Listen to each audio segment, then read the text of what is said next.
کۆنیشانەی دەرچەی سنگ یەکێکە لەو حاڵەتانەی کە کەمترین زانیاری و زۆرترین مشتومڕی لەسرە لە بواری پزیشکی سەردەمدا، بە تایبەتی جۆری دەماری.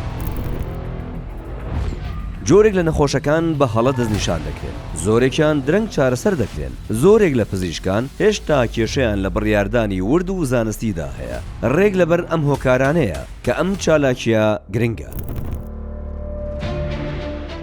ئێمە 35 پزیشک لە 16 پسپۆڕی هەمەجۆر و لە 21 وڵاتی جیاوازەوە کۆ دەکەینەوە بۆ گفتوگۆکردن لەسەر ڕێکارەکانی دەستنیشانکردنی وردی نەخۆشیەکە، ڕۆڵی ڕاستەقینەی ئامێری سۆنار و دەستنیشانکردنی کارەبایی دەمارە ڕاگەیاندنەکان، کەی چارەسەری سروشتی بەتەنها بەسە و کەی نەشتەرگەری دەبێتە پێویستی، چۆن بە دوور بین لە شکستی لابردنی پەستانی سەردەمارەکە بە تەواوی و سەرهەڵدانەوەی نەخۆشیەکە. ئەمانە تەنها لە چوارچێوەی تیۆریدا نامێننەوە، بەڵکو بە شێوەی پراکتیکی ڕێکخرا و فرەپسپۆریانە جەخت دەخرێتە سەر هەرێکێکیان. ئەگەر مامەڵە لەگەڵ ئازاری پەلەکانی سەرەوە، پەستانی سەردەمار، دەرکەوتەکانی تایبەت بە بۆریەکانی خوێن یان حاڵەتە ئاڵۆزەکانی شان دەکەیت، ئەم کۆبوونەوەیە بۆ تۆیە. بەڵێ دەتوانیت بە ئۆنلاین بەشداری بکەیت. ئەم هەلا لە دەستمەدا بۆ ئەوەی ببیتە بەشێک لە گفتوگۆیەکی زانستی شڕ کە دەتوانێت دەست بەجێیەکاری پزیشکی ڕۆژانت باشتر بکات. بە خۆشحاڵیەوە چاوەڕوانی هاتنتانین.